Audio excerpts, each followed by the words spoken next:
खैबर पख्तूनख्वा से सेनेट की जनरल नशिस्त पर ज़िमनी इंतखाब आज होगा। ज़िमनी इंतखाब के लिए पोलिंग सुबह 9 से शाम 4 बजे तक खैबर पख्तूनख्वा असम्बली की इमारत में होगी। अपोजिशन ताज मोहम्मद आफरीदी को मुतफ़िक़ा उम्मीदवार के तौर पर सामने लाई है। तहरीक इंसाफ की तरफ से खुर्रम ज़ीशान उम्मीदवार हैं। तीसरे उम्मीदवार इरफान सलीम हैं।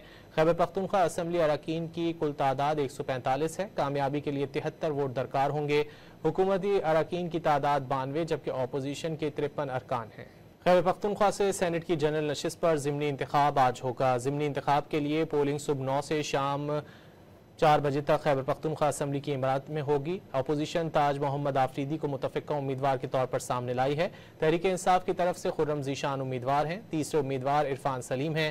खैबर पख्तूनख्वा असम्बली अरकान की कुल तादाद 145 है। कामयाबी के लिए 73 वोट दरकार होंगे। हुकूमती अरकान की तादाद 92 जबकि अपोजिशन के 53 अरकान हैं।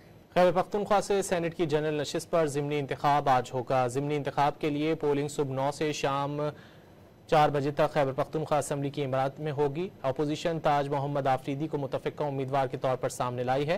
तहरीक इंसाफ की तरफ से खुर्रम ज़ीशान उम्मीदवार हैं। तीसरे उम्मीदवार इरफान सलीम हैं। खैबर पख्तूनख्वा असम्बली अरकान की कुल तादाद 145 है। कामयाबी के लिए 73 वोट दरकार होंगे। हुकूमती अरकान की तादाद 92 जबकि अपोजिशन के 53 अरकान हैं।